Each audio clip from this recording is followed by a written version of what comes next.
So it's Transgender Awareness Week. Transgender Awareness Week usually runs from the 13th through the 19th of every November. And I've been struggling trying to figure out what I'm going to do to maximize Transgender Awareness Week for the people who follow me. So I thought about just sticking to the basics.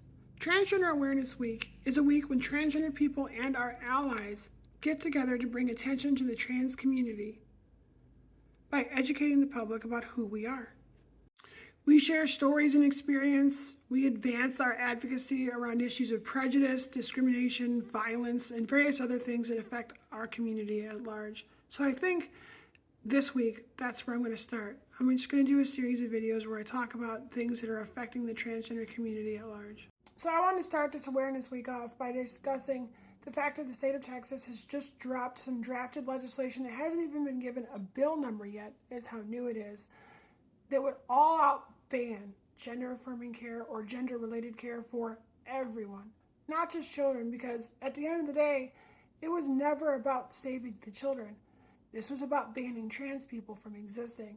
This legislation would criminalize any medical professional or medical facility that provides gender affirming care in the state of Texas.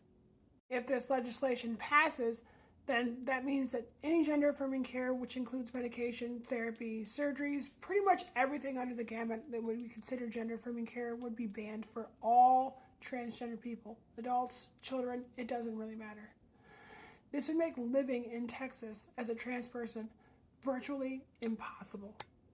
This means that those people who have already gone through gender affirming surgeries, let's say bottom surgery and various things like that, that are no longer capable of producing hormones on their own, would be refused the hormones that are necessary for them to be able to survive. This, in a lot of cases, would either force them to move to another state or ultimately be a death sentence for that trans person. I've been asked what the likelihood of this bill actually becoming, law, if it's actually going to pass. And, before the election, before all that stuff, I would have said the chances of it being passed are slim to none. But now that we've seen the election and its results, I think the chances of it passing in the state of Texas are really, really great. At least 70% likelihood of this bill passing. So if you are a trans person in Texas, this bill will get heard this legislative session, and it will most likely become law in the state of Texas. You need to start planning an exit strategy or a strategy to get the hormones that you need now. If you are a medical professional in the state of Texas that provides gender affirming care or specializes in gender affirming care, then I would suggest you start reaching out to all of your patients and all the people that you're providing care to and letting them know what your plans are to continue that care someplace else. This is the reality of a Trump presidency. This is the reality of Republicans being in control, human rights being stripped away from innocent people in this country, and there's literally no recourse that we have.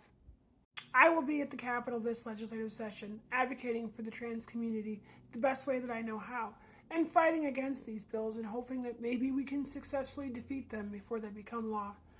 But I'm going to need a lot of help before this ever becomes a thing that's going to be successful or not. I can't do this alone. If you are in the state of Texas and you are an ally or a member of the trans community, it's time for your voice to be heard. We cannot be silent about these things because they're coming for you. It's time to fight back.